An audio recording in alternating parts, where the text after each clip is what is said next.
엄마, 아버지가 돌아가신 지 겨우 3년인데 벌써 다른 남자를 생각하세요? 내가 언제까지 혼자 살아야 하는데? 그분이 어머님 재산 때문에 접근하는 거 아니에요? 박 선생님은 그런 분이 아니야. 우리 아버지가 평생 고생해서 모은 돈인데 남한테 넘어갈 순 없잖아요. 내 돈 내가 어떻게 쓰든 상관없어. 그리고 니들이 계획한 짓들 내가 모를 줄 알았니? 안녕하세요. 올해로 68이 된 저는 이 집에서만 벌써 40년을 살았습니다. 한옥은 아니지만 오래된 단독주택이죠. 마당 한 구석에는 남편이 심었던 감나무 한 그루가 있고 대문 앞에는 제가 직접 가꾼 채소밭이 있습니다. 이 집의 가장 소중한 공간은 바로 큰 방입니다. 매년 명절이면 조상님들께 올리는 제사상을 차렸던 곳이에요. 남편이 살아계실 때는 둘이서 함께 제사 준비를 했었는데 지금은 혼자서 해야 하니 더욱 정성을 들이게 됩니다. 벽에는 시아버지와 시어머니, 그리고 작년에 돌아가신 남편의 영정 사진이 정중하게 걸려 있어요. 매일 아침 일어나면 제일 먼저 그 앞에서 인사를 드리는 것이 저의 하루 일과입니다. 이웃들은 요즘 아파트로 하나둘씩 이사를 가고 있지만 저는 이곳을 떠날 생각이 없었습니다. 남편과 함께 꾸린 추억들이 구석구석 스며 있는 집이거든요. 부엌에서 밥 짓는 냄새, 마당에서 들려오는 새소리, 저녁 노을이 창문으로 스며드는 모습까지 모든 것이 소중했어요. 아들 내외는 시내 아파트에서 살고 있습니다. 차로 1시간 정도 거리예요. 손주 둘도 벌써 중학생이 되었는데 할머니 집에 오는 일은 점점 줄어들었습니다. 요즘 애들은 바쁘다더라. 이웃 할머니가 하신 말씀이 자꾸 떠올랐어요. 그래도 저는 이해하려고 노력했습니다. 세상이 많이 바뀌었으니까요. 저녁 무렵이면 마당에 나가 감나무를 바라보곤 합니다. 남편이 우리 늙으면 이 나무 그늘에서 차라도 마시자고 했던 말이 아직도 귓가에 맴돌아요. 그때는 그런 날이 올 줄 몰랐는데 이제는 혼자서 그 그늘에 앉아 있네요. 집 안 곳곳에는 남편의 흔적이 남아 있습니다. 현관 옆 작은 공구함, 마루에 놓인 그의 안경, 서재에 가지런히 꽂힌 책들까지요. 정리할까도 생각해봤지만 그러면 너무 허전할 것 같아서 그대로 두고 있어요. 밤이 되면 집이 참 고요합니다. 예전에는 남편의 코 고는 소리, TV 소리가 있었는데 지금은 시계 소리와 바람 소리만 들려와요. 가끔 무서울 때도 있지만 이곳이 제 집이라는 생각에 마음을 다잡곤 합니다. 조상님들께 드리는 제사는 저에게 단순한 의례가 아니었어요. 우리 가문의 뿌리를 지키는 일이자 남편과의 약속을 지키는 일이기도 했거든요. 남편은 생전에 자주 말했습니다.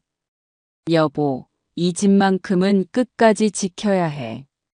그 말을 지키려고 저는 오늘도 이 집을 묵묵히 가꾸고 있었습니다. 지난주 일요일 아들 내외가 오랜만에 찾아왔습니다. 손주들은 학원 때문에 오지 못했다고 하더군요. 며느리가 과일을 깎아주며 이런저런 안부를 물었어요. 점심을 함께 먹고 차를 마시는데 아들이 조심스럽게 말을 꺼냈습니다. 엄마, 이제 혼자 이런 큰 집에서 사시기 힘드시죠? 저는 괜찮다고 대답했지만 아들은 계속 말을 이어갔어요. 우리 아파트 근처에 깔끔한 원룸들이 많이 나와요. 엄마가 살기에 딱 좋을 것 같은데요. 며느리도 옆에서 거들었습니다. 어머님, 요즘 원룸도 정말 좋아졌어요. 보안도 철저하고 관리사무소도 있고요. 저는 갑자기 마음이 불편해졌습니다. 이 집을 떠나라는 얘기인가 싶어서요. 아들은 더 구체적으로 설명했어요. 집값이 많이 올랐다는 것, 지금 팔면 좋은 값을 받을 수 있다는 것. 그 돈으로 여생을 편하게 보낼 수 있다는 것까지요. 엄마 혼자서 이 집 관리하는 것도 부담스러우실 텐데요. 며느리의 말에도 일리가 있어 보였어요. 실제로 겨울에는 보일러 관리가 힘들고 여름에는 마당 풀을 뽑는 것도 쉽지 않았거든요. 하지만 저는 선뜻 대답할 수가 없었습니다. 이 집은 단순히 제가 거주하는 공간이 아니었으니까요.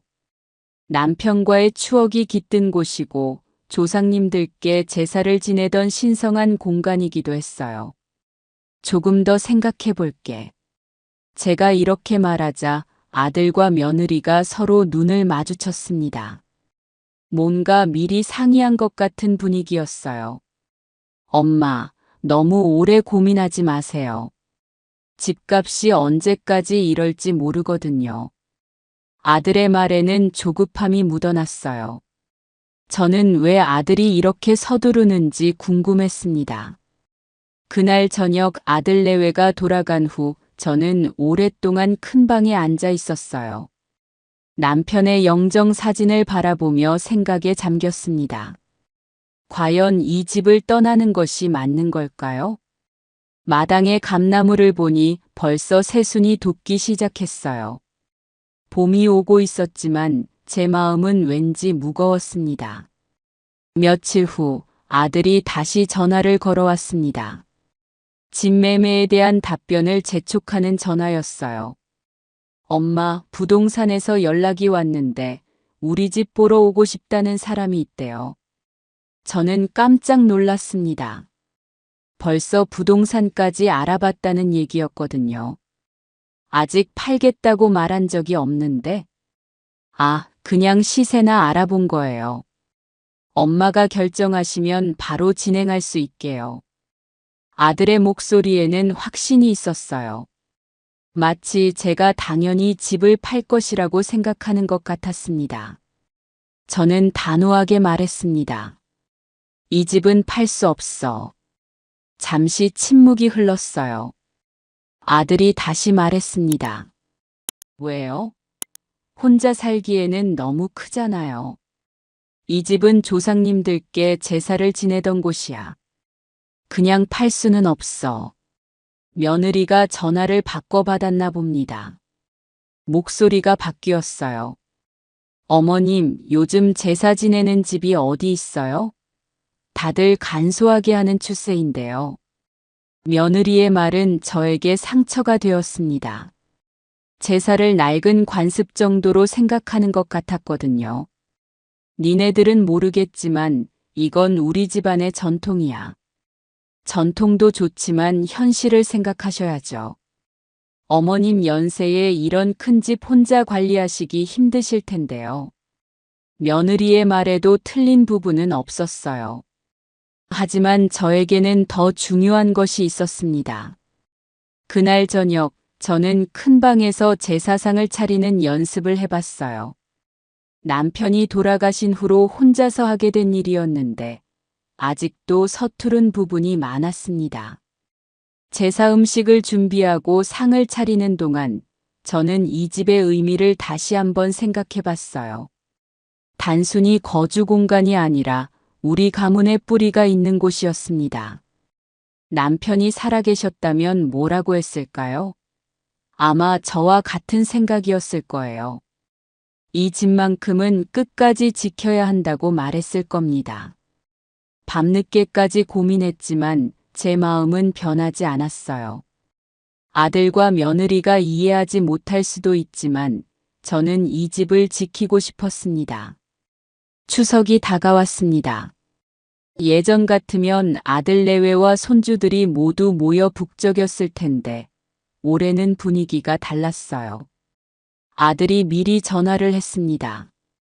엄마, 올해는 처가에서 먼저 인사드리고 갈게요. 저는 괜찮다고 대답했지만 속으로는 아쉬웠어요. 명절에 가족이 모이지 않으면 제사를 지내는 의미가 반감되니까요. 추석 당일, 저는 혼자서 제사 준비를 시작했습니다. 전부터 해오던 대로 정성스럽게 음식을 만들고 상을 차렸어요. 남편의 목까지 생각하니 양이 많았지만 조상님들께 올리는 일이니 소홀할 수 없었습니다. 오후가 되어서야 아들 가족이 도착했어요.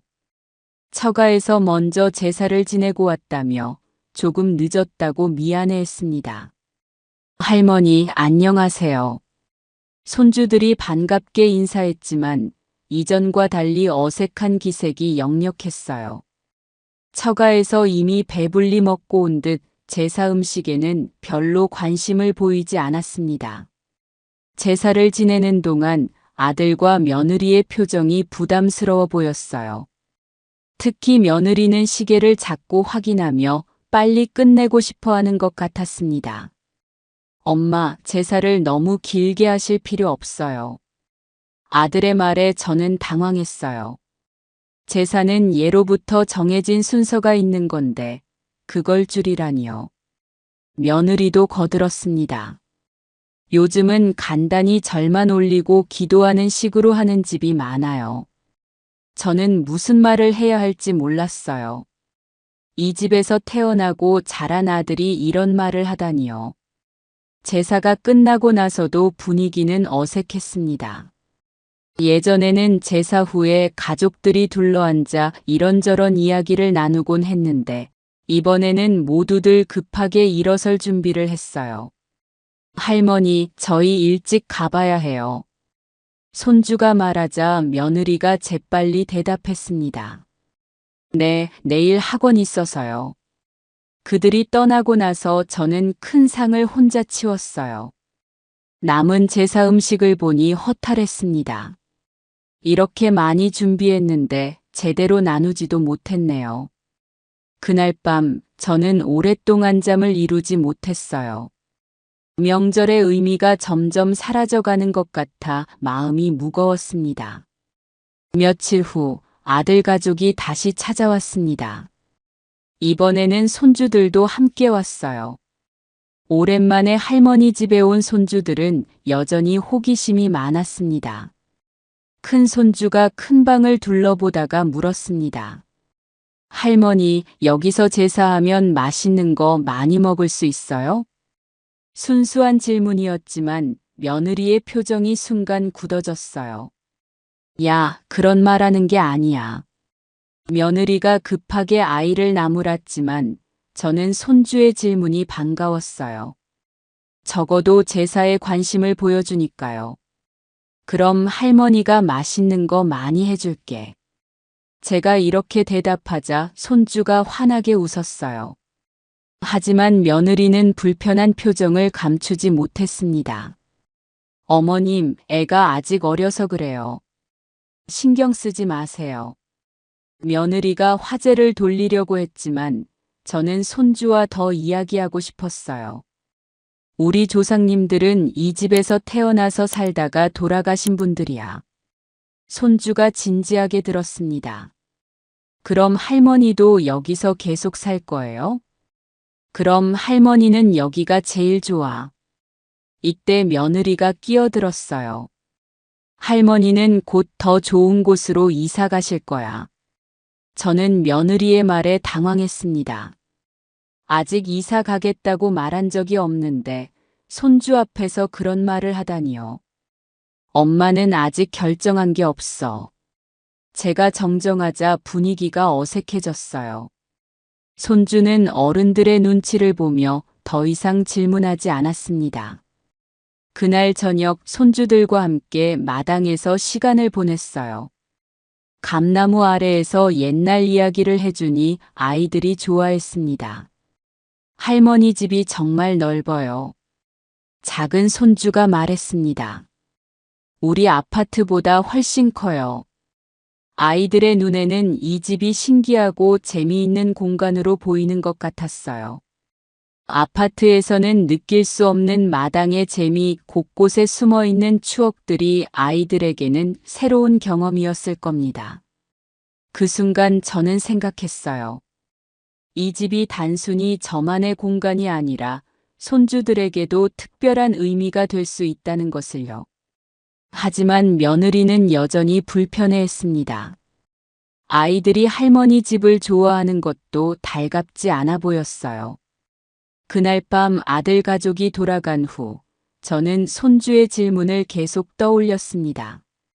정말 맛있는 제사 음식을 해서 가족들과 함께 나누고 싶었어요. 며칠 후 시장에 나갔다가 옆집 김할머니를 만났습니다. 오랜 이웃이라 서로 안부를 물으며 이런저런 이야기를 나눴어요. 요즘 어때? 아들 며느리는 잘 와? 김할머니가 물어보자 저는 애매하게 대답했어요. 그럭저럭 지내지. 김할머니가 한숨을 쉬며 말했습니다. 우리 집도 이번 추석부터 제사 안 지내기로 했어. 저는 깜짝 놀랐어요.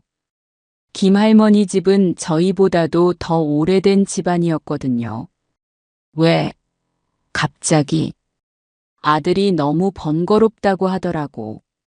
요즘 시대에 맞지 않는다면서. 김할머니의 표정이 서글퍼 보였어요. 대신 성묘만 가기로 했다고 하네. 그것도 간단하게. 저는 무슨 말을 해야 할지 몰랐습니다. 김할머니 집까지 제사를 없앴다니요. 니도 너무 고집 부리지 말고 아들 말 들어. 세상이 많이 바뀌었어. 김할머니의 조언이었지만 저에게는 더욱 혼란만 가중시켰어요. 집으로 돌아오는 길에 다른 이웃들의 이야기도 들려왔어요.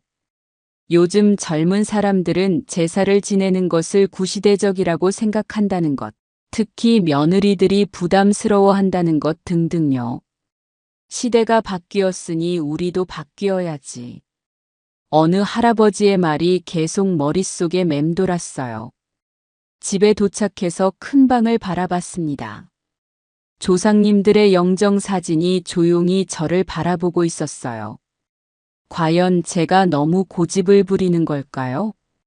그날 저녁 아들에게 전화를 걸었습니다. 김할머니 집도 제사 안 지낸다던데. 그래요? 현명한 선택이네요. 아들의 대답은 예상했던 대로였어요. 엄마도 이제 그런 부담 내려놓으세요. 부담이라는 말이 가슴에 박혔어요. 제게는 부담이 아니라 소중한 의식이었는데 아들에게는 그저 부담으로만 보이는 건가요? 전화를 끊고 나서 저는 오랫동안 생각에 잠겼습니다. 정말 저만 시대에 뒤떨어진 생각을 하고 있는 걸까요? 하지만 남편의 영정 사진을 보니 마음이 다시 단단해졌어요. 남편이라면 분명히 끝까지 지키라고 했을 겁니다. 그날 밤 저는 제사상을 차리는 연습을 다시 해봤어요. 비록 혼자지만 정성스럽게 준비했습니다. 조상님들께서는 분명 제 마음을 알아주실 거라고 믿었어요. 다음 주말 아들이 또다시 찾아왔습니다. 이번에는 며느리 없이 혼자 왔어요. 뭔가 중요한 이야기가 있는 것 같았습니다. 점심을 함께 먹고 나서 아들이 본격적으로 말을 꺼냈어요. 엄마, 집값 알아봤는데 생각보다 많이 올랐어요. 구체적인 금액을 듣고 저는 놀랐습니다. 정말 많이 오른 것 같았어요. 이 돈이면 엄마 평생 쓰고도 남아요. 아들은 계산기를 꺼내서 보여주었습니다. 집을 팔면 얼마가 나오고 그 돈을 어떻게 관리하면 매달 얼마씩 쓸 수 있는지 자세히 설명했어요. 나중에 몸이 불편해지시면 좋은 요양원도 들어갈 수 있어요. 요양원 이야기까지 나오니 기분이 묘했습니다. 아들은 벌써 제가 요양원에 들어갈 것까지 생각하고 있었네요. 그리고 엄마, 솔직히 말씀드리면 저희도 집착만 하려고 준비 중이에요. 아들의 진짜 속마음이 나온 것 같았어요. 지금 전세로 사는데 전세금이 너무 올라서요. 아들과 며느리가 더 큰 집으로 이사하려고 하는 것 같았어요. 그러려면 돈이 더 필요하겠죠. 엄마 집을 팔면 저희 집 장만에도 도움이 되고 엄마도 편하게 사실 수 있고요. 일석이조라는 식으로 말했지만 저에게는 그렇게 간단한 문제가 아니었어요. 네가 돈이 필요하면 다른 방법을 생각해보자. 제가 이렇게 말하자 아들이 난색을 표했어요. 엄마, 이게 제일 현실적인 방법이에요. 엄마도 혼자 이런 큰 집 관리하기 힘드시잖아요. 아들은 계속 현실적인 이유들을 나열했어요. 난방비, 수도세, 집 수리비 등등. 실제로 혼자 살기에는 부담스러운 부분들이었습니다. 엄마, 감정적으로 생각하지 마시고 현실을 봐주세요. 감정적이라는 말이 상처가 되었어요. 제게는 감정이 아니라 신념이었는데요. 그날 아들이 돌아간 후 저는 혼란스러웠어요. 아들의 말에도 일리가 있었거든요. 정말 현실적으로 생각하면 집을 파는 게 나을 수도 있었어요. 하지만 마음 한편으로는 섭섭했습니다. 아들이 제 마음보다는 돈을 더 중요하게 생각하는 것 같아서요. 그날 밤 저는 남편의 영정 사진 앞에서 오래 앉아 있었어요. 남편이라면 어떤 선택을 했을까요? 그날 밤 잠을 이루지 못하고 있는데 문득 남편과의 추억이 떠올랐습니다. 이 집으로 이사 온 지 얼마 되지 않았을 때였어요. 남편이 마당에 감나무를 심으며 했던 말이 생각났습니다. 여보, 이 집에서 우리 늙을 때까지 살자. 그때는 그저 달콤한 말로 들렸는데 지금 생각해보니 진심이었던 것 같아요. 남편은 이 집을 정말 사랑했습니다. 작은 수리 하나도 직접 하려고 했고 마당 관리도 소홀히 하지 않았어요. 큰 방에 조상님들의 영정을 모시고 제사를 지낼 때의 모습도 떠오릅니다. 이 집은 우리 집안의 뿌리야. 끝까지 지켜야 해. 남편이 자주 했던 말이었어요. 특히 몸이 아파서 병원에 입원해 있을 때도 집 걱정을 많이 했습니다. 여보, 내가 먼저 가더라도 이 집만큼은 지켜줘. 남편의 마지막 부탁이 귓가에 생생했어요. 병실에서 힘없는 목소리로 했던 그 말이 지금도 선명합니다. 저는 침대에서 일어나 큰 방으로 갔어요. 벽에 걸린 남편의 영정 사진을 바라봤습니다. 사진 속 남편은 여전히 온화한 미소를 짓고 있었어요. 여보, 어떻게 해야 할까? 혼잣말로 중얼거렸지만 대답은 돌아오지 않았어요. 하지만 남편의 마음은 알 것 같았습니다. 거실로 나가니 남편이 직접 만든 작은 선반이 보였어요. 서툰 솜씨였지만 정성이 가득했던 선반입니다. 거기에는 남편이 수집했던 작은 장식품들이 그대로 놓여 있었어요. 현관 옆 신발장 위에는 남편의 안경이 여전히 놓여 있었습니다. 정리할 때마다 손이 떨려서 그냥 두었던 것들이에요. 이런 것들을 보면 남편이 아직 이 집에 살고 있는 것 같은 착각이 들곤 했어요. 마당에 나가 감나무를 올려다 봤습니다. 남편이 심은 지 벌써 20년이 넘었는데 이제는 제법 큰 나무가 되었어요. 여름이면 시원한 그늘을 만들어주고 가을이면 달콤한 감을 선물해주는 나무입니다.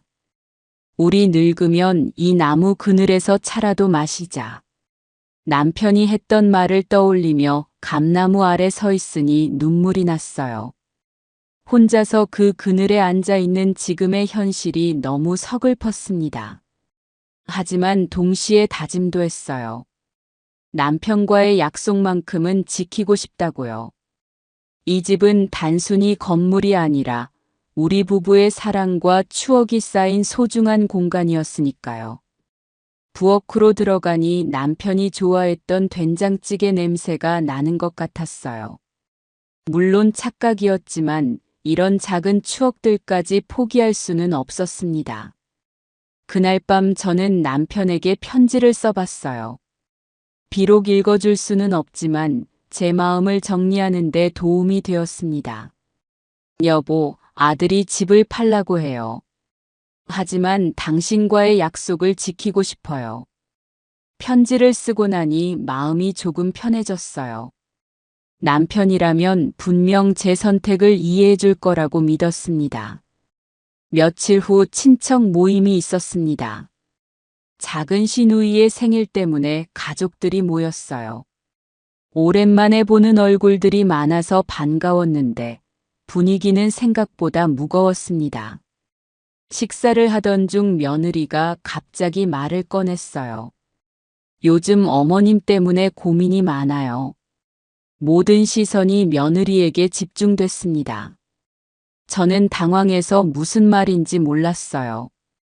어머님이 집을 안 파시겠다고 하셔서요. 친척들이 웅성거렸습니다. 며느리는 계속해서 자신의 입장을 설명했어요. 혼자 살기에는 너무 큰 집이잖아요. 관리도 힘드시고. 작은 시누이가 물어봤습니다. 형수님 말씀이 맞는 것 같은데 왜 안 파시려고 해? 저는 어떻게 대답해야 할지 몰랐어요. 이런 자리에서 제사 이야기를 꺼내는 것도 어색했고요.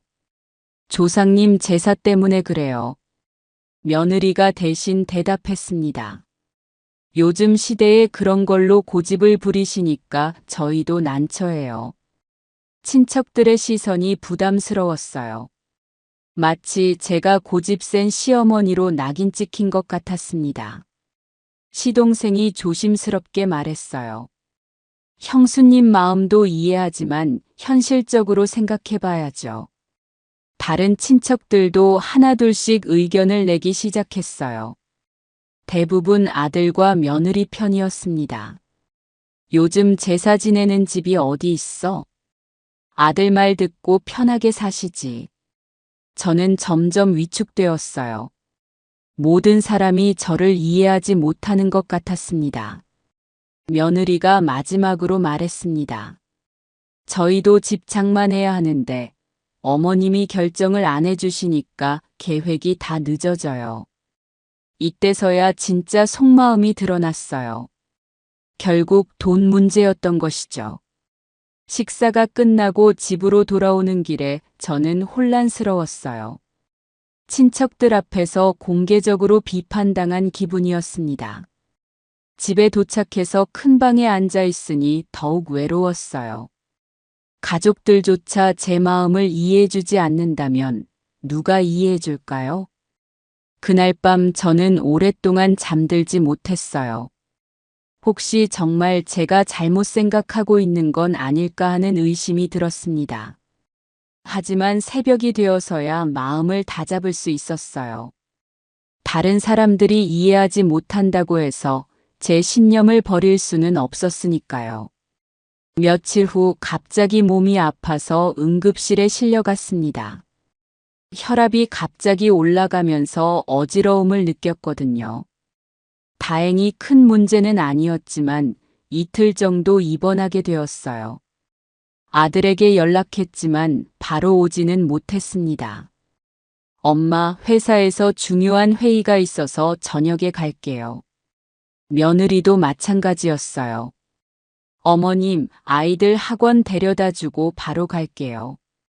결국 저는 혼자서 병원에 누워 있었습니다. 간호사들이 친절했지만 가족이 없으니 더욱 쓸쓸했어요. 저녁이 되어서야 아들과 며느리가 왔습니다. 간단한 안부만 묻고는 곧바로 집 이야기를 꺼냈어요. 엄마, 이번 일을 계기로 진지하게 생각해 보세요. 며느리가 말했습니다. 혼자 계시다가 이런 일이 또 생기면 어떡해요? 아들도 거들었어요. 우리 근처로 오시면 이런 걱정 안 해도 되잖아요. 저는 아팠던 몸보다 마음이 더 아팠어요. 아들과 며느리는 제 건강을 걱정하는 척하면서도 결국 집 이야기만 했으니까요. 지금은 그런 이야기 할 때가 아니잖아. 제가 이렇게 말하자 둘 다 입을 다물었어요. 하지만 불만스러운 표정은 숨기지 못했습니다. 다음 날 아침 아들이 혼자 왔어요. 며느리는 아이들 때문에 못 왔다고 했습니다. 엄마, 솔직히 말할게요. 이번에 병원비도 만만치 않아요. 갑자기 돈 이야기가 나와서 당황했어요. 집을 팔면 이런 의료비 걱정도 없고 더 좋은 병원에서 치료받을 수도 있어요. 아들은 끝까지 집 매매를 포기하지 않았어요. 제가 아픈 상황까지 이용하고 있는 것 같아 실망스러웠습니다. 니는 내가 아픈 것보다 집이 더 중요하냐? 제가 이렇게 묻자 아들이 당황했어요. 그런 뜻이 아니에요. 엄마를 위해서 하는 말이에요. 하지만 저에게는 진심으로 들리지 않았어요. 퇴원하는 날에도 아들과 며느리는 같은 이야기를 반복했습니다. 집으로 돌아오는 차 안에서도 집에 도착해서도 계속 설득했어요. 혼자 남겨진 후 저는 더욱 외로웠어요. 몸이 아플 때 가장 필요한 건 가족의 따뜻한 위로였는데 받은 건 집을 팔라는 압박뿐이었으니까요. 그날 밤 저는 정말 혼자라는 생각이 들었어요. 가족이 있어도 이렇게 외로울 수 있다는 걸 처음 알았습니다. 입원해 있는 동안 의외의 사람이 찾아왔습니다. 맞은편에 사는 박할머니였어요. 손에는 정성스럽게 끓인 미역국을 들고 있었습니다. 혼자 계신다고 해서 챙겨왔어. 박할머니의 말에 눈시울이 뜨거워졌어요. 가족보다 이웃이 더 먼저 챙겨준 것이 고마웠습니다. 병원 밥은 맛없잖아. 이거라도 드세요. 박할머니가 가져온 미역국은 정말 맛있었어요. 집에서 끓인 것처럼 따뜻하고 구수했습니다. 고마워요, 정말. 제가 인사하자 박할머니가 손을 흔들었어요. 모료 이웃끼리 당연한 거죠. 박할머니는 1시간 정도 머물며 이런저런 이야기를 해주었어요. 동네 소식, 계절 이야기 등등 따뜻한 대화였습니다. 우리 집 아들도 집 팔라고 계속 그러더라고. 박할머니도 비슷한 고민이 있다고 했어요. 하지만 난 안 팔 거야. 이 동네에서 계속 살고 싶어. 박할머니의 말에 저는 위로받았어요. 저와 같은 생각을 하는 사람이 또 있다는 게 든든했습니다. 퇴원한 후에도 박할머니는 자주 안부를 물어주었어요. 가끔 반찬을 만들어서 나눠주기도 했고요. 이 집에서 살면서 참 많은 추억이 생겼지? 박할머니가 제 집에 놀러와서 말했어요. 맞아요. 남편이랑 아이 키우면서 생긴 추억들이 많아요. 그런 추억을 돈 몇 푼에 팔 수는 없지. 박할머니는 제 마음을 정확히 이해해 주었어요. 요즘 젊은 사람들은 돈만 생각하더라고. 정이 뭔지 모르는 것 같아. 박할머니의 말에 깊이 공감했어요. 그날 저녁 박할머니와 함께 마당에 앉아 차를 마셨습니다. 감나무 그늘 아래서 두런두런 이야기하니 마음이 편해졌어요. 이 집 참 좋다. 마당도 넓고 나무도 있고. 네, 남편이 직접 심은 나무예요. 그럼 더욱 소중하겠네. 박할머니는 제 이야기를 진심으로 들어주었어요. 가족들이 해주지 않는 공감을 이웃에게서 받는 것이 신기했습니다. 그날 밤 저는 오랜만에 마음 편히 잠들 수 있었어요. 세상에 저를 이해해주는 사람이 있다는 것만으로도 큰 위로가 되었으니까요. 박할머니와의 대화를 통해 저는 확신을 얻었어요. 제가 잘못 생각하고 있는 게 아니라는 것을요. 며칠 후 아들이 다시 찾아왔습니다. 이번에는 표정이 사뭇 달랐어요. 뭔가 결정적인 말을 하려는 것 같았습니다. 엄마, 더 이상 기다릴 수 없어요. 아들의 첫마디부터 심상치 않았어요. 우리 전세 계약이 다음 달에 끝나요.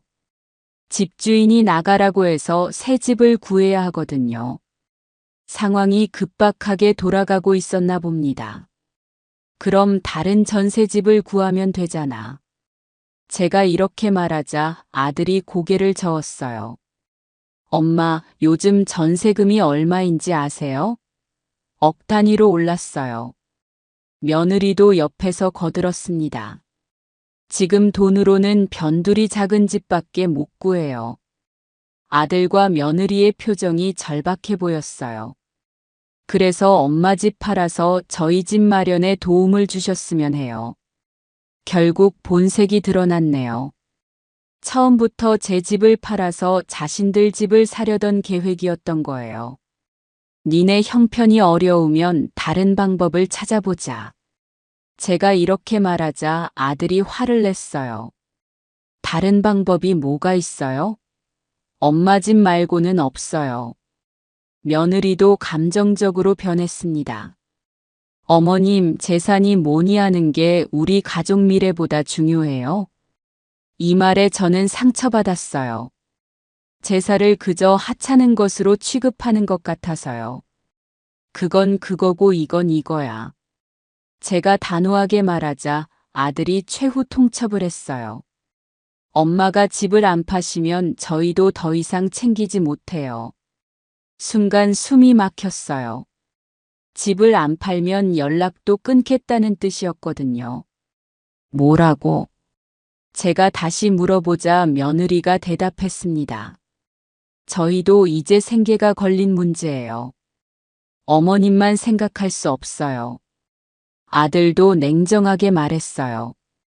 일주일만 더 시간 드릴게요. 그때까지 결정해 주세요. 그들이 돌아간 후 저는 멍하니 앉아 있었어요. 설마 진짜 연락을 끊을까 싶었지만 아들의 표정이 진심처럼 보였습니다. 그날 밤 잠을 이루지 못했어요. 집을 지키자니 가족을 잃을 것 같고 집을 팔자니 남편과의 약속을 어기는 것 같았습니다. 하지만 새벽이 되자 마음이 정해졌어요. 가족이라는 이름으로 저를 협박하는 것이 옳지 않다는 생각이 들었습니다. 남편의 영정 사진을 바라보며 중얼거렸어요. 여보, 우리 끝까지 지켜보자. 아들이 준 일주일의 기한이 지났습니다. 그동안 저는 깊이 고민했어요. 정말 가족을 잃을 각오로 집을 지킬 것인지 아니면 가족을 위해 집을 포기할 것인지요. 결국 제 결론은 명확했습니다. 집을 팔지 않겠다는 것이었어요. 아들에게 전화를 걸었습니다. 집은 안 팔 거야. 짧은 침묵 후에 아들이 대답했어요. 그럼 저희는 어떻게 해요? 니네 일은 니네가 알아서 해. 나는 이 집을 지킬 거야. 아들이 한숨을 쉬었습니다. 알겠어요. 그럼 앞으로는 연락하지 마세요. 전화가 끊어졌어요. 가슴이 아팠지만 후회는 없었습니다. 다음 날부터 저는 새로운 계획을 세우기 시작했어요. 혼자서도 이 집을 잘 관리할 수 있는 방법을 찾아보았습니다. 우선 집의 일부를 개조해서 작은 모임 공간을 만들기로 했어요. 동네 할머니들과 함께 차를 마시거나 이야기할 수 있는 공간이요. 박 할머니에게 제안하니 좋아했어요. 그거 좋은 생각이야. 우리 같은 할머니들이 모일 곳이 없었거든. 공사는 간단히 했습니다. 작은 방 하나에 평상을 놓고 차 도구를 준비했어요. 마당이 보이는 창가에 자리를 잡으니 정말 운치 있었습니다. 첫 모임을 열었을 때 동네 할머니 5명이 왔어요. 다들 제 집을 구경하며 감탄했습니다. 이런 집을 왜 팔려고 했대? 정말 아까울 뻔했네. 할머니들의 말에 저는 제 선택이 옳았다는 확신을 얻었어요. 매주 한 번씩 모임을 갖기로 했습니다. 돌아가면서 차와 간식을 준비하고 서로의 이야기를 나누는 시간이에요. 제사도 계속 지켰습니다. 비록 혼자였지만 더욱 정성을 들였어요.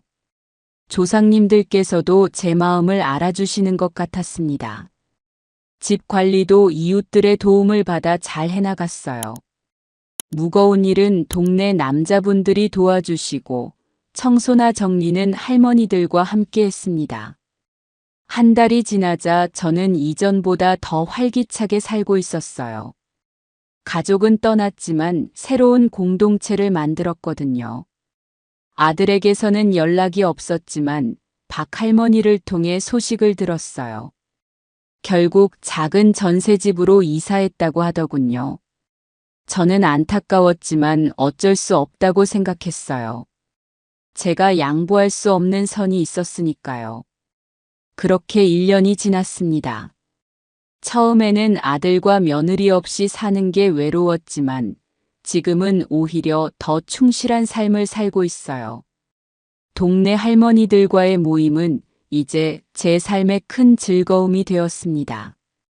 서로의 고민을 나누고 위로하며 때로는 함께 나들이를 가기도 해요. 제사도 꾸준히 지키고 있습니다. 이제는 혼자서도 능숙하게 준비할 수 있어요. 조상님들께서 지켜주신다는 마음으로 매번 정성스럽게 준비합니다. 집도 이전보다 더 아늑하게 꾸몄어요. 마당에는 새로운 꽃들을 심었고 감나무 아래에는 예쁜 평상을 놓았습니다. 가끔 손주들 생각이 날 때도 있어요. 벌써 고등학생이 되었을 텐데 할머니를 그리워하는지 궁금합니다. 며칠 전에는 놀라운 일이 있었어요.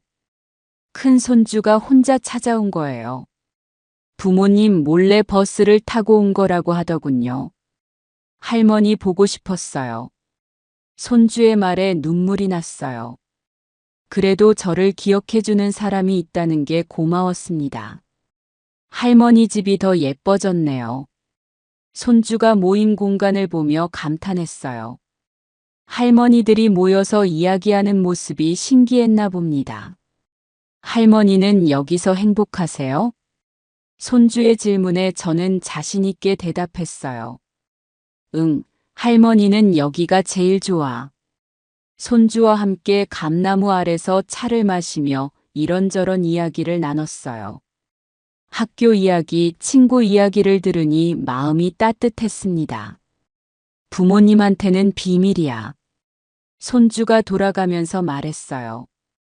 저도 비밀로 하겠다고 약속했습니다. 지금 돌이켜보면 제 선택이 옳았다고 생각해요. 돈으로는 살 수 없는 것들이 있다는 걸 깨달았거든요. 추억, 전통, 그리고 자존심 같은 것들 말이에요. 가족이라고 해서 무조건 양보해야 하는 건 아닙니다. 서로의 입장을 존중하고 이해하려 노력해야 진짜 가족이죠. 이제 저는 이 집에서 생을 마감할 때까지 행복하게 살 거예요. 남편과의 약속도 지키고 조상님들께 제사도 올리면서요.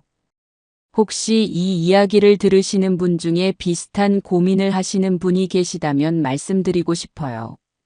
남들이 뭐라고 해도 자신의 신념을 지키는 것이 중요하다는 것을요. 물론 쉽지 않은 선택이었어요. 가족과 멀어질 수도 있고 외로울 수도 있으니까요. 하지만 자신에게 진실하게 사는 것이 더 중요하다고 생각합니다. 저는 지금도 매일 아침 조상님들께 인사를 드리고 마당의 감나무에 물을 줍니다.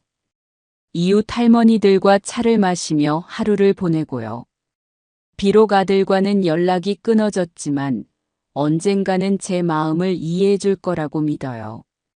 그때까지 저는 이 집을 잘 지키고 있을 겁니다. 여러분도 삶의 중요한 선택 앞에서 흔들리지 마시고 자신만의 뿌리를 지켜나가시길 바랍니다. 올해로 61살이 된 저는 남편을 떠나보낸 지 벌써 3년이 되었습니다. 처음 1년은 정말 힘들었어요. 30년을 함께 산 남편이 갑자기 세상을 떠나니까 하루하루가 막막했습니다. 아들과 며느리가 엄마, 우리 근처로 오세요라고 했지만 거절했어요. 아직은 혼자서도 충분히 살 수 있다고 생각했거든요. 더군다나 이 집에는 남편과의 추억이 너무 많아서 떠나기가 싫었어요. 그런데 작년부터 마음에 변화가 생겼습니다. 동네 복지관에서 만난 한 분 때문이었어요. 박 선생님이라고 저보다 4살 위인 65살 호랍이셨습니다. 박 선생님은 공무원으로 정년 퇴임하신 분이었어요. 부인을 5년 전에 먼저 보내시고 혼자 지내고 계셨죠. 자식도 없으셔서 저보다 더 외로워 보였어요. 처음에는 그냥 복지관에서 마주치는 인사 정도였는데 점점 대화를 나누게 되었어요. 박 선생님은 참 신사다우셨습니다. 말씀도 차분하게 하시고 저를 항상 정중하게 대해주셨어요. 혼자 지내시기 어떠세요?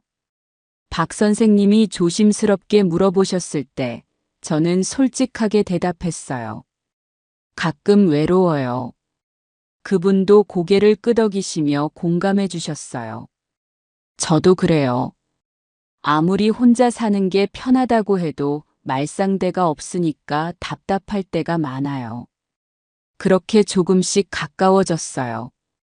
복지관 프로그램에도 함께 참여하고 가끔 차 한잔 마시러 가기도 했습니다.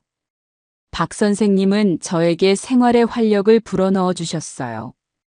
몇 달 전 박 선생님이 조심스럽게 말씀하셨어요. 혹시 괜찮으시다면 저와 함께 남은 인생을 보내실 생각은 없으신가요? 갑작스러운 청혼이었지만 저는 그리 놀라지 않았어요. 어느 정도 예상하고 있었거든요. 시간을 좀 주세요. 저는 이렇게 대답했어요. 결혼이라는 것이 그리 간단한 문제는 아니었으니까요. 박 선생님은 경제적으로도 안정되어 있으셨어요.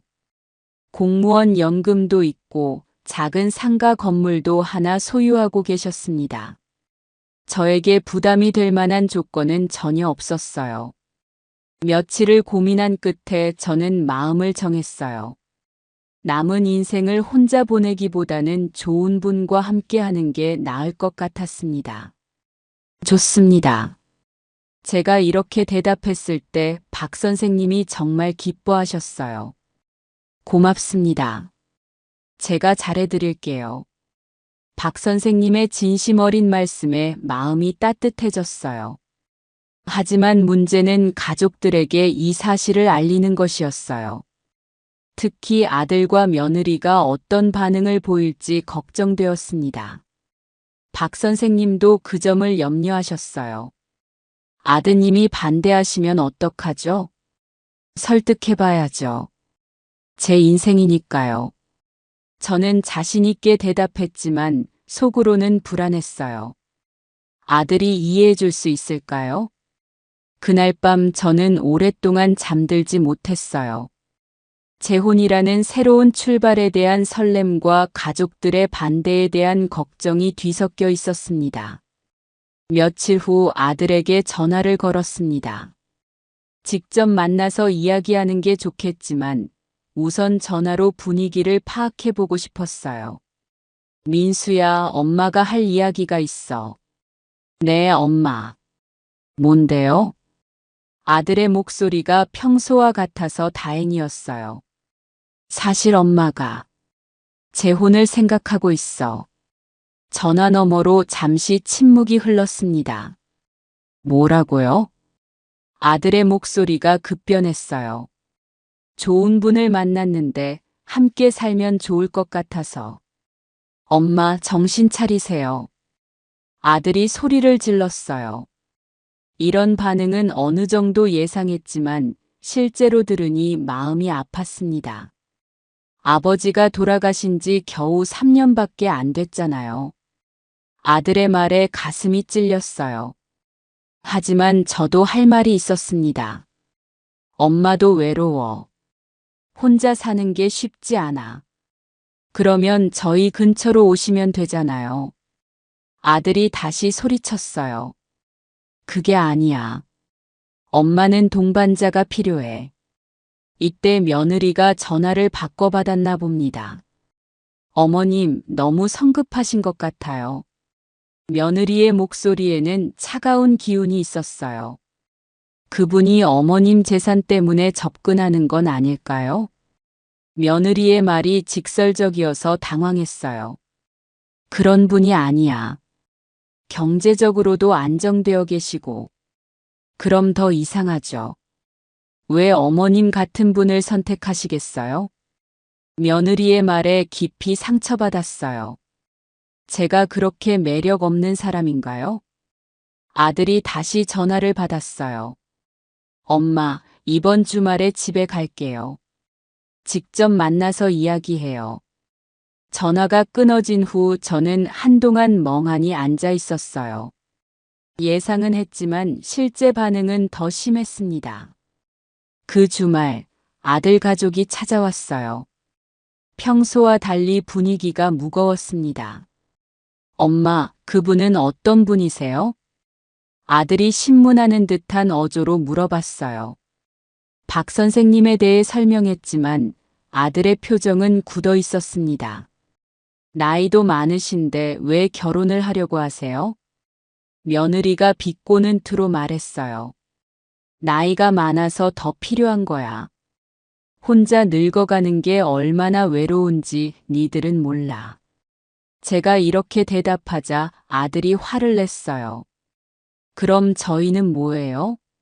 가족이 있잖아요. 니들은 니들 생활이 있고 엄마는 엄마 생활이 있는 거야. 아버지한테 미안하지도 않으세요? 아들의 말에 순간 할 말을 잃었어요. 정말 전 남편에게 미안한 감정이 전혀 없는 건 아니었거든요. 그날 아들 가족은 화를 내며 집을 나갔어요. 혼자 남은 저는 정말 혼란스러웠습니다. 과연 제가 잘못 생각하고 있는 걸까요? 며칠 후 아들이 다시 전화를 걸어왔습니다. 이번에는 목소리가 조금 차분했어요. 엄마, 지난번에 너무 감정적으로 말해서 죄송해요. 사과부터 하는 걸 보니 뭔가 달리 접근하려는 것 같았어요. 괜찮아. 엄마도 이해해. 그런데 엄마 재혼하시면 재산 문제는 어떻게 하실 생각이세요? 역시나 본론이 나왔네요. 무슨 소리야? 저 말은 혹시 그분이 어머님 재산에 관심이 있으실 수도 있잖아요. 아들의 말에는 조심스러움이 있었지만 속뜻은 뻔했어요. 그분은 그런 분이 아니야. 본인도 충분히 가지고 계시거든. 그래도 엄마, 우리 아버지가 평생 고생해서 모은 돈인데 드디어 진심이 나왔어요. 결국 돈 이야기였던 거죠. 며칠 후 아들과 며느리가 함께 찾아왔습니다. 이번에는 계산기와 서류까지 준비해 왔더군요. 엄마, 저희가 정리해 봤는데요. 며느리가 서류를 펼치며 말했어요. 어머님 재산이 집값 포함해서 대략 이 정도 되죠? 구체적인 금액을 들으니 기분이 이상했어요. 언제부터 제 재산을 이렇게 자세히 파악하고 있었던 걸까요? 만약 재혼하시면 그분도 상속권이 생기잖아요. 아들이 말했어요. 그럼 저희가 받을 몫이 줄어들겠죠. 며느리의 말이 너무 직설적이어서 당황했어요.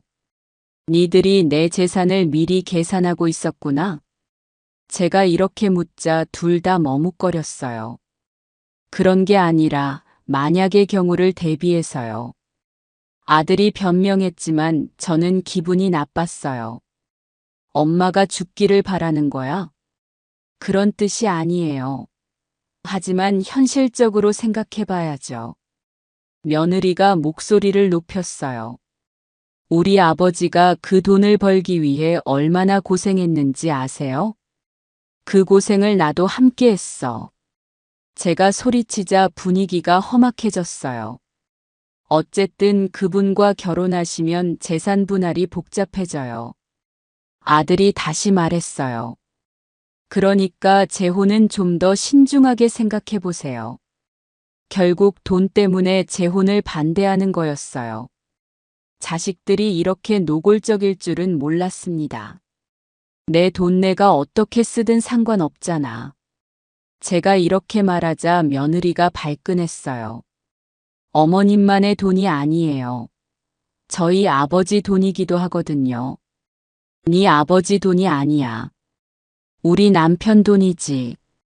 그날도 언성이 높아지며 서로 상처 주는 말들을 했어요. 아들 가족이 돌아간 후 저는 정말 허탈했습니다. 내 자식들이 이렇게 돈에만 관심이 있을 줄이야. 그날 밤 박 선생님께 전화드렸어요. 아드님이 많이 반대하시나 봐요?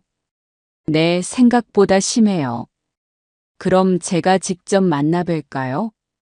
박 선생님의 제안이었지만 아직은 시기상조 같았어요. 조금 더 기다려봐요. 하지만 속으로는 확신이 서지 않았어요.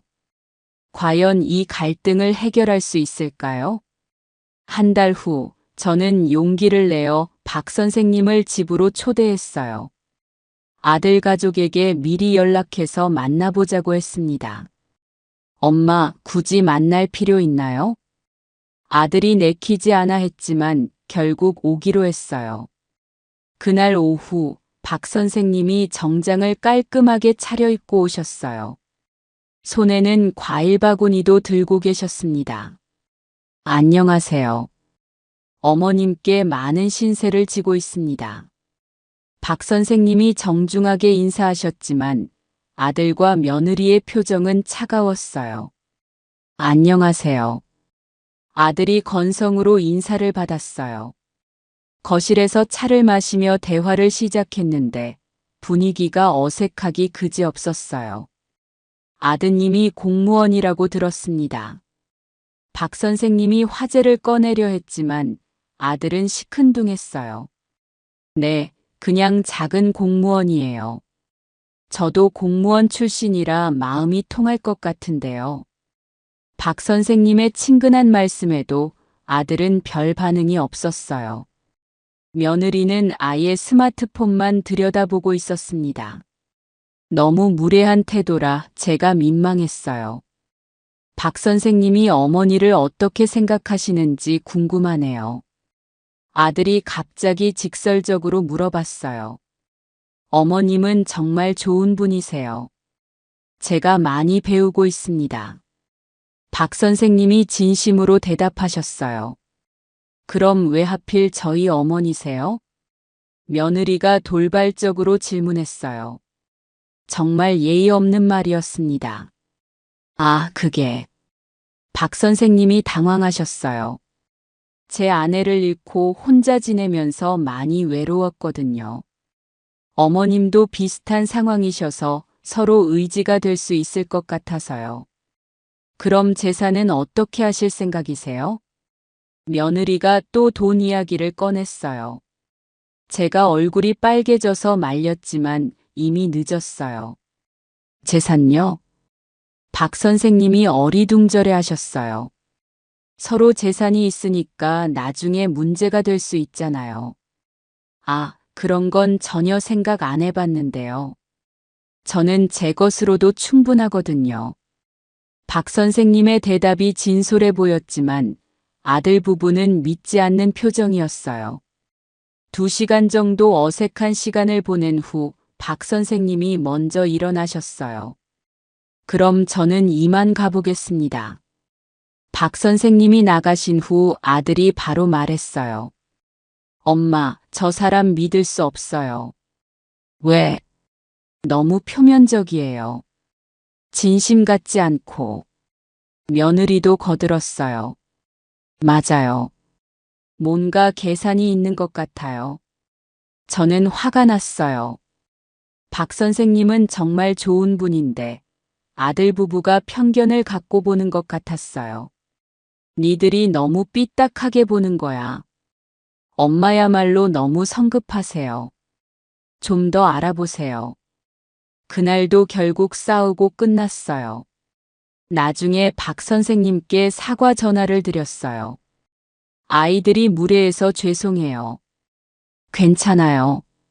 이해합니다. 자식 입장에서는 그럴 수 있어요.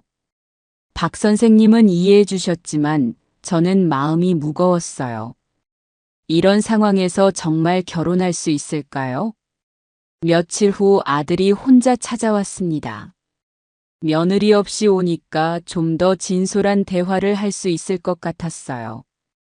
엄마, 저희가 너무 심하게 한 것 같아서 사과하러 왔어요. 아들이 먼저 사과해서 다행이었어요. 괜찮아. 네 마음도 이해해. 하지만 엄마, 정말 아버지 생각은 안 나세요? 아들이 조심스럽게 물어봤어요. 물론 나지. 매일 생각해. 그런데 어떻게 다른 남자랑 결혼을 생각하세요? 아들의 질문에 할 말이 없었어요. 정말 전 남편에게 미안한 마음이 없는 건 아니었거든요. 아들이 거실에 걸린 아버지 사진을 가리켰어요.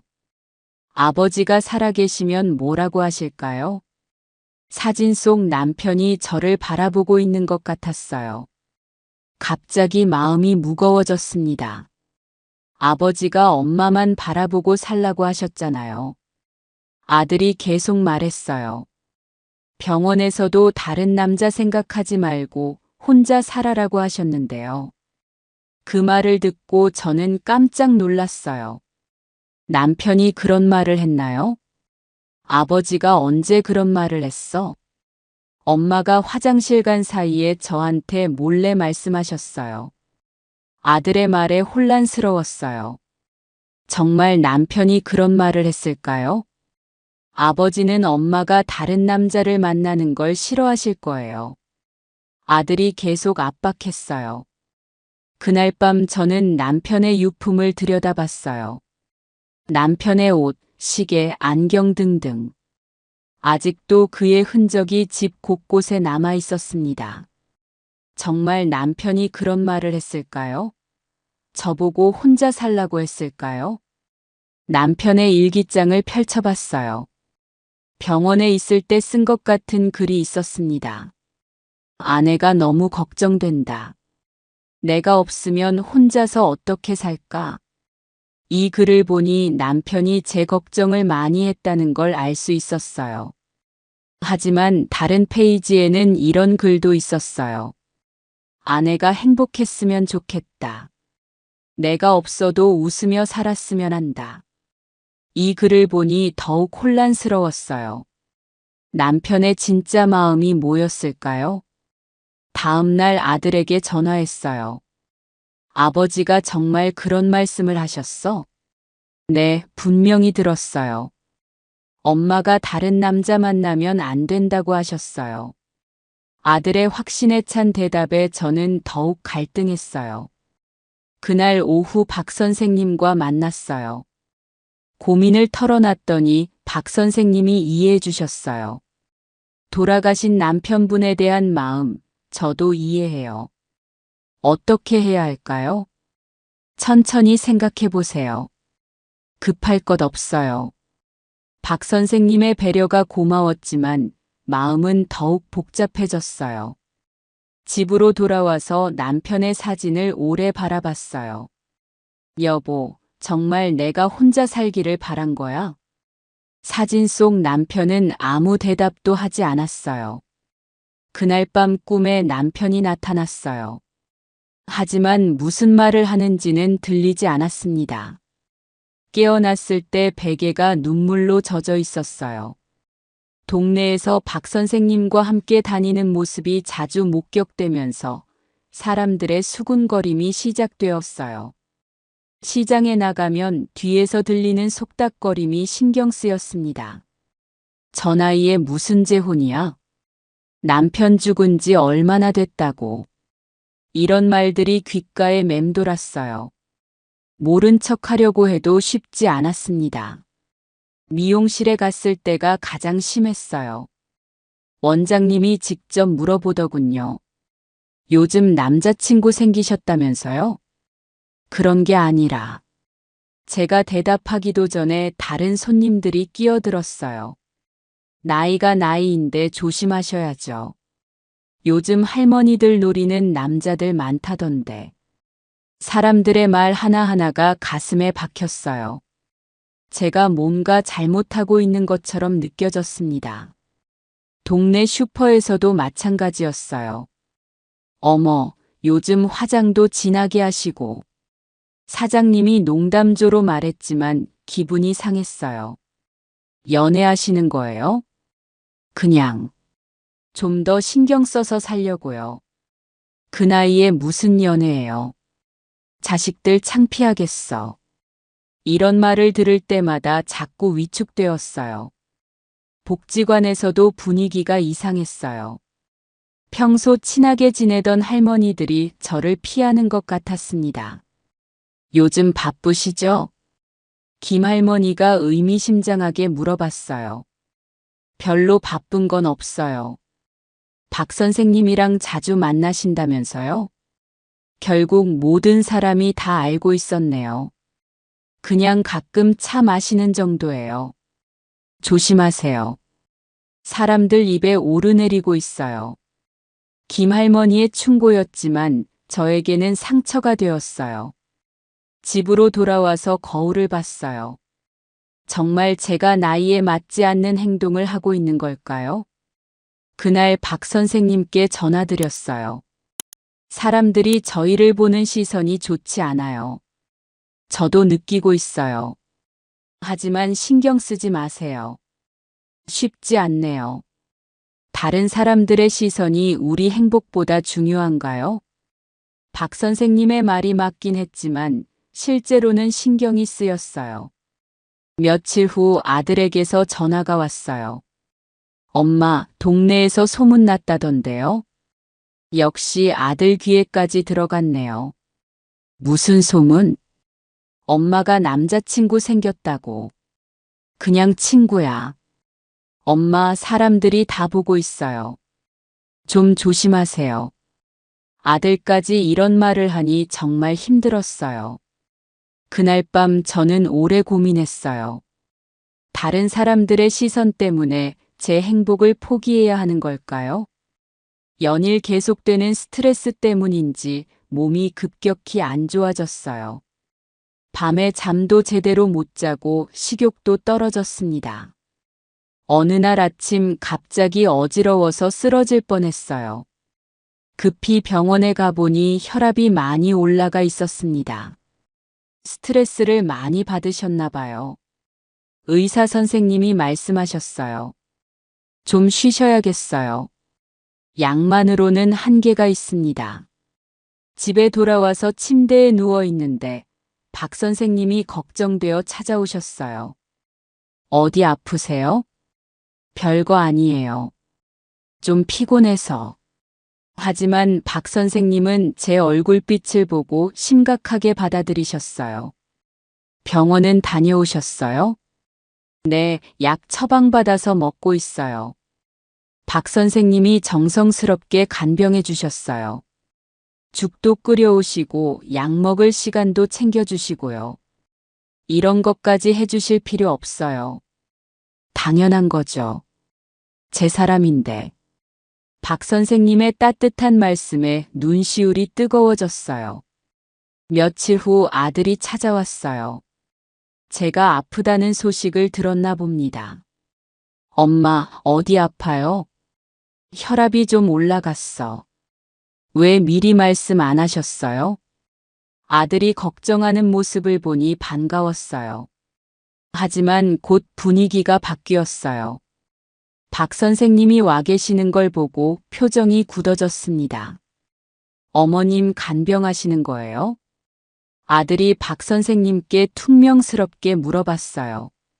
네, 제가 할 수 있는 일이니까요. 아들인 제가 있는데 왜 남이 하세요?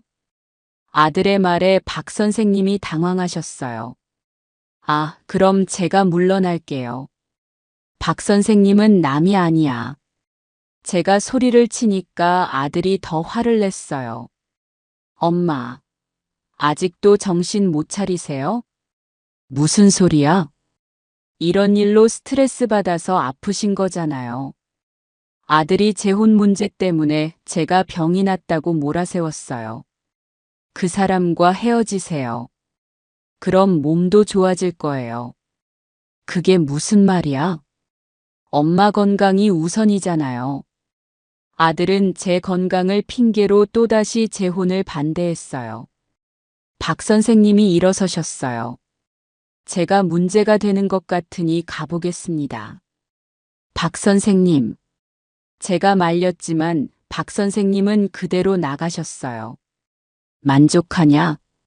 제가 아들에게 화를 내자 아들도 맞받아쳤어요. 엄마를 위해서 한 일이에요. 그날 밤 저는 혼자서 또 눈물을 흘렸어요. 박 선생님께 전화드리고 싶었지만 미안한 마음에 할 수가 없었습니다. 이런 상황이 계속되면 정말 포기해야 하는 걸까요? 몸이 좀 나아진 후 며느리가 찾아왔어요. 혼자 온 게 의외였는데 곧 이유를 알 수 있었습니다. 어머님, 몸은 좀 어때세요? 많이 좋아졌어. 다행이네요.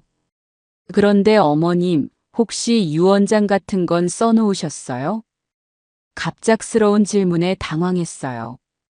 유언장을 왜? 만약의 경우를 대비해서요. 어머님도 나이가 있으시고 며느리의 말이 너무 직설적이어서 기분이 나빴어요. 나보고 빨리 죽으라는 거야? 그런 뜻이 아니에요. 하지만 준비는 해놔야죠. 며느리가 가방에서 서류를 꺼냈어요. 저희가 미리 준비해 왔어요. 유언장 양식이었어요. 이미 대부분이 작성되어 있었습니다. 이게 뭐야? 어머님 재산을 민수에게 상속한다는 내용이에요. 서류를 보니 제 모든 재산이 아들에게 가도록 되어 있었어요. 만약 재혼하시면 그분도 상속권이 생기잖아요. 며느리가 설명했어요. 그러면 안 되니까 미리 정해놓는 거예요. 내가 재혼 안 한다고 했어? 어머님 건강도 안 좋으시고 현실적으로 힘드실 것 같은데요. 며느리는 제가 포기할 거라고 확신하는 것 같았어요. 여기에 서명만 하시면 돼요. 서류를 내미는 며느리를 보니 화가 치밀었어요. 나한테서 한 푼도 못 받을 거라는 조건으로. 그런 게 아니라 혹시 그분이 나쁜 마음을 먹을 수도 있잖아요. 박 선생님은 그런 분이 아니야. 어머님은 너무 순진하세요. 남자들이 다 그래요. 며느리의 말에 더욱 화가 났어요. 니는 내가 그렇게 바보 같아 보여? 그런 뜻이 아니에요. 하지만 조심해서 나쁠 건 없잖아요. 며느리는 끝까지 제가 서명하기를 고집했어요. 일단 써놓으시고 나중에 마음이 바뀌면 바꾸시면 되잖아요. 지금 당장 나가. 제가 소리를 지르자 며느리가 놀랐어요. 어머님, 내 집에서 나가라고. 며느리가 서류를 챙겨서 나간 후 저는 한동안 분노를 가라앉힐 수 없었어요.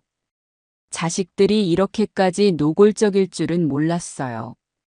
제가 죽기도 전에 재산 분배를 정해놓겠다니요. 그날 밤 아들에게서 전화가 왔어요. 엄마, 왜 집사람을 내쫓으셨어요? 네 마누라가 뭘 했는지 알고 있잖아. 유언장은 필요한 거예요. 나중에 문제 생기면 어떡해요? 내 돈 내 맘대로 쓸 거야. 엄마가 그러시면 저희는 어떡해요? 결국 아들도 며느리와 같은 생각이었어요. 전화를 끊고 나서 저는 정말 절망스러웠어요. 내 자식들이 이렇게 탐욕스러울 줄이야. 며칠 후 박 선생님이 찾아오셨는데 표정이 어두웠어요. 무슨 일 있으세요? 이런 말씀드리기 어렵지만 박 선생님이 머뭇거리셨어요. 편하게 말씀하세요. 아드님이 저를 따로 만나자고 하셨어요. 깜짝 놀랐어요. 아들이 박 선생님을 만났다고요? 뭐라고 하던가요? 어머님과 헤어지라고 하시더군요. 박 선생님의 말에 가슴이 쿵 내려앉았어요. 어떤 식으로요? 직접적으로 말씀하시지는 않았지만 어머님께 좋지 않은 일이 생길 수도 있다고 하셨어요. 아들이 박 선생님을 협박한 것 같았어요. 그래서 어떻게 하셨어요? 사실 저도 많이 고민했어요. 박 선생님이 한숨을 쉬셨어요. 이렇게까지 해서 결혼할 필요가 있을까 하고요. 제 마음이 철렁했어요.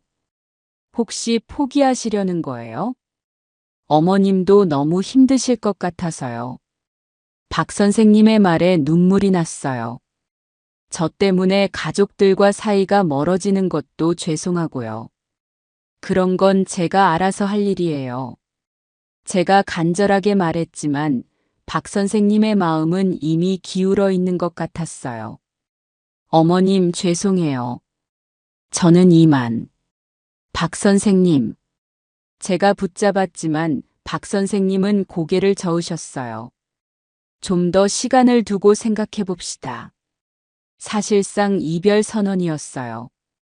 박 선생님이 나간 후 저는 주저앉았어요. 아들 때문에 박 선생님까지 잃게 되다니요. 그날 밤 아들에게 전화했어요. 네가 박 선생님한테 뭐라고 했어? 별말 안 했어요. 그냥 엄마 생각해서 하는 말이라고. 무슨 권리로 그런 짓을 했어? 엄마를 위해서요. 내가 언제 도와달라고 했어? 아들과 격하게 말다툼을 했지만 소용없었어요. 며칠 후 박 선생님께 전화드렸지만 받지 않으셨어요. 문자도 답이 없었습니다. 복지관에서 마주쳤을 때도 어색하게 인사만 하고 피하셨어요. 저는 정말 혼자가 되었어요. 아들 때문에 박 선생님까지 잃고 이제 정말 아무도 없었습니다. 그날 밤 저는 오랫동안 울었어요. 내 인생이 이렇게 끝나는 건가 싶었습니다. 며칠 후 우연한 일로 충격적인 사실을 알게 되었어요. 동네 부동산에서 만난 김 사장님이 저에게 말했거든요. 어머님, 아드님이 집 알아보러 자주 오시던데요. 집을요? 네, 전세가 아니라 매매로 알아보시더라고요. 이상했어요. 아들이 집을 사려면 돈이 많이 필요할 텐데요. 얼마 정도 하는 집을 알아보시던가요? 5억 정도 하는 아파트요. 그런데 자금이 부족해서 고민이신 것 같더라고요. 5억짜리 집이라니. 아들 부부 돈으로는 불가능한 금액이었어요.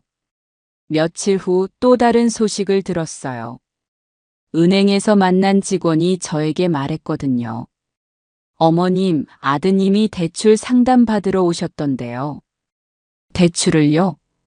네, 꽤 큰 금액이었어요.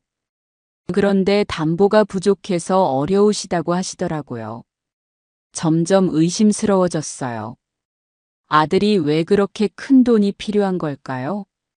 마침 며느리의 친구를 우연히 만났는데 그분이 무심코 한 말이 결정적이었어요. 요즘 며느리가 스트레스가 많나 봐요. 빚 때문에 고생한다고 하더라고요. 빚이요? 네, 얼마 전에 사업 실패해서 빚이 많이 생겼다고. 그제서야 모든 게 이해되었어요. 아들 부부가 제 재산을 노리는 진짜 이유가 밝혀진 거죠. 집에 돌아와서 아들에게 전화했어요. 민수야, 엄마한테 할 말 없어? 무슨 말씀이세요? 네 빈말이야. 전화 너머로 침묵이 흘렀어요. 누가 그런 말을 했어요? 그게 중요한 게 아니야. 얼마나 빚이 있어? 그게 조금 있긴 해요. 얼마나? 2억 정도. 엄청난 금액이었어요. 왜 말 안 했어? 엄마 걱정시키기 싫어서요. 그래서 내 재산을 노린 거야? 그런 게 아니에요. 하지만 모든 게 명확해졌어요. 재혼 반대도 유언장 요구도 모두 돈 때문이었던 거죠. 엄마, 도와주세요. 진짜 절망적이에요. 아들이 울먹이며 도움을 요청했어요. 그럼 처음부터 솔직하게 말했어야지. 죄송해요. 하지만 지금이라도 도와주시면. 저는 화가 났어요. 자신의 문제를 해결하기 위해 제 행복까지 망친 거잖아요. 네 빚은 네가 해결해. 내 재혼은 내가 결정할 거야. 엄마. 전화를 끊고 나서 저는 모든 게 허탈했어요. 내 자식이 이렇게까지 계산적이었다니요. 하지만 동시에 후련하기도 했어요. 이제 진실을 알았으니까요. 며칠 후 동네 이웃인 최할머니가 찾아오셨어요. 저보다 5살 많으신 분인데 작년에 재혼하셨던 분이에요. 요즘 힘드시죠? 최할머니가 차를 마시며 말씀하셨어요. 다 알고 계시는군요. 동네가 좁아서요. 그런데 저도 비슷한 경험이 있어요. 그러세요? 제가 재혼할 때도 자식들이 엄청 반대했거든요. 최할머니의 이야기가 시작되었어요. 처음에는 자식들 말 듣고 포기하려고 했어요. 어떻게 하셨어요? 그런데 혼자 지내다 보니 정말 외롭더라고요. 자식들은 자기 일로 바쁘고 최할머니의 말에 공감이 되었어요. 그래서 결국 재혼하기로 했어요. 자식들 반대에도 불구하고요. 후회 안 하세요? 전혀요. 지금이 제일 행복해요. 최할머니의 얼굴이 밝아 보였어요. 자식들도 처음에는 토라졌지만 지금은 이해해요. 어떻게 설득하셨어요? 설득한 게 아니라 그냥 제 삶을 살았어요. 최할머니의 말이 인상 깊었어요. 우리가 자식을 위해서만 살 필요는 없어요. 하지만 가족이잖아요. 가족이라고 해서 내 행복을 포기할 이유는 없어요. 최할머니의 말에 뭔가 깨달음이 왔어요. 자식들도 자기 행복을 위해 사는데 우리만 왜 희생해야 해요? 그렇긴 하지만. 어머님, 이제 어머님 인생을 사세요. 최할머니의 격려에 용기가 났어요. 박 선생님 같은 좋은 분 놓치면 후회해요. 하지만 박 선생님이 이미 포기하셨는데요. 그럼 어머님이 적극적으로 나서세요. 최할머니의 조언에 마음이 움직였어요. 나이가 들수록 용기가 더 필요해요. 그날 밤 저는 오랫동안 최할머니의 말을 생각했어요. 정말 제가 너무 소극적이었나요? 내 행복을 위해 좀 더 적극적으로 행동해야 하는 건 아닐까요? 며칠 후 아들과 며느리가 함께 찾아왔어요. 빈이야기가 나온 후 처음이었습니다. 엄마, 저희가 잘못했어요. 아들이 먼저 사과했어요. 솔직하게 말씀드릴게요. 저희 정말 어려워요. 며느리도 고개를 숙였어요. 그래서 엄마 도움이 절실해요. 아들의 간절한 목소리였어요. 도와달라고 하지, 왜 내 재혼을 방해했어? 제가 따지자 둘 다 대답하지 못했어요. 그분과 결혼하시면 저희가 도움받을 수 없잖아요. 며느리가 솔직하게 말했어요. 그래서 내 행복을 포기하라는 거야? 엄마 행복도 중요하지만 가족이 우선 아니에요? 아들이 반박했어요. 가족이라면 내 행복도 지지해줘야 하는 거 아니야? 제가 맞서자 분위기가 험악해졌어요. 엄마는 저희 형편은 생각 안 하세요? 네 형편을 생각해서 내 인생을 포기하라고. 그런 뜻이 아니에요. 하지만 결국 그런 뜻이었어요. 엄마, 제발요. 저희 정말 절망적이에요. 며느리가 울먹였어요. 그럼 처음부터 솔직하게 말했어야지. 왜 박 선생님까지 괴롭혔어? 죄송해요. 하지만 지금이라도 늦었어. 박 선생님은 이미 마음을 정하셨어. 제가 말하자 아들이 화를 냈어요. 그럼 저희는 어떻게 해요? 니들 일은 니들이 해결해. 정말 도와주실 생각 없으세요? 돈은 도와줄 수 있어. 하지만 내 재혼은 포기 안 해. 그럼 재혼하시고 저희도 도와주세요. 아들이 간절하게 말했어요. 이미 박 선생님 마음이 바뀌었는데 어떻게 해? 다시 만나보세요. 며느리가 제안했어요. 니들이 그렇게 괴롭혀놓고? 저는 냉정하게 대답했어요. 저희가 사과드릴게요. 직접 찾아가서. 아들이 말했지만 저는 고개를 저었어요. 너무 늦었어. 박 선생님이 얼마나 상처받으셨는지 알아? 그럼 정말 저희는 어떡하라는 거예요? 며느리가 울기 시작했어요. 니들 문제야. 내가 왜 책임져? 저희 때문에 재혼 포기하시면 안 돼요? 안 돼. 제가 단호하게 말했어요. 엄마도 행복할 권리가 있어. 이 말을 하니 마음이 시원했어요. 자식을 위해서만 살 수는 없어. 그럼 저희는 정말. 아들이 절망적으로 말했어요. 네 빚은 네가 해결해. 사업 실패한 것도 네 책임이고. 엄마, 내가 니들 때문에 평생 혼자 살아야 하는 이유는 없어. 제 목소리가 높아졌어요. 내 인생은 내가 결정할 거야. 그날 아들 부부는 아무 말도 못하고 돌아갔어요. 저는 마침내 제 마음을 분명하게 전달했어요. 이제 후회는 없었습니다. 다음 날 저는 용기를 내어 박 선생님께 전화를 드렸어요. 박 선생님, 한 번만 만나주실 수 있을까요? 그게 박 선생님이 망설이셨어요. 정말 중요한 이야기가 있어요. 결국 박 선생님이 만나주시기로 했어요. 카페에서 만난 박 선생님은 여전히 어색해 하셨어요. 제가 모든 걸 알게 되었어요. 저는 아들 부부의 빚이야기부터 시작했어요. 그래서 그렇게 재혼을 반대했던 거였어요. 박 선생님이 놀라셨어요. 그런 사정이. 박 선생님 잘못이 아니에요. 제 자식들이 이기적이었던 거죠. 하지만 가족 관계가 나빠지는 건 이미 나빠졌어요. 그들이 먼저 선을 넘었고요. 저는 확신에 찬 목소리로 말했어요. 박 선생님, 저와 결혼해 주세요. 이번에는 제가 먼저 청혼했어요. 정말 괜찮으시겠어요?